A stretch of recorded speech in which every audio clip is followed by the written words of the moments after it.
大家好，咁今次咧就會同大家講咧2024年嘅 DSE 試題嘅第3題係做因式分解 factorization 嘅。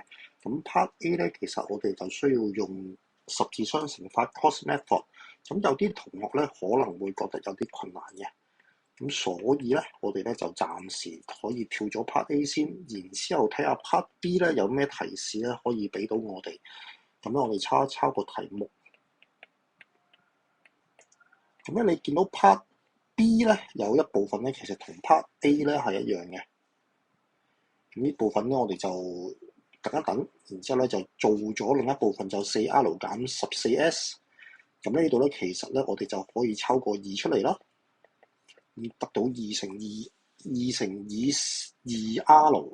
就減 7S。咁然之後咧，其實DSE 試題咧就會想我哋繼續抽落去啦，咁所以其實後邊藍色嗰個 6R 二次減 13RS 減 28S 二次咧，其實就可以有一部分咧，我哋知道咧就係 2R 減 7S 啦。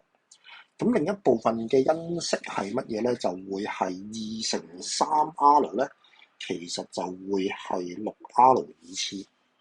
咁所以咧，我哋知道咧另一個因式咧就會係 3R。再做一啲加減啦，咁後邊一個會係乜嘢咧？就我哋就會諗負 7S 乘乜嘢會係負 28S 二次啦。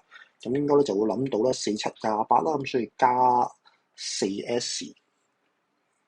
咁所以咧其實咧個因式分解咧，有啲同學就話我近方咪01啦，咁但係好容易咧就會出近數嘅時候唔知點算咯，又或者正負號咧又要調轉咧，可能又會唔記得咗咯。咁呢個方法咧就可以避免你哋近方01嘅時候咧有啲問題出現啦。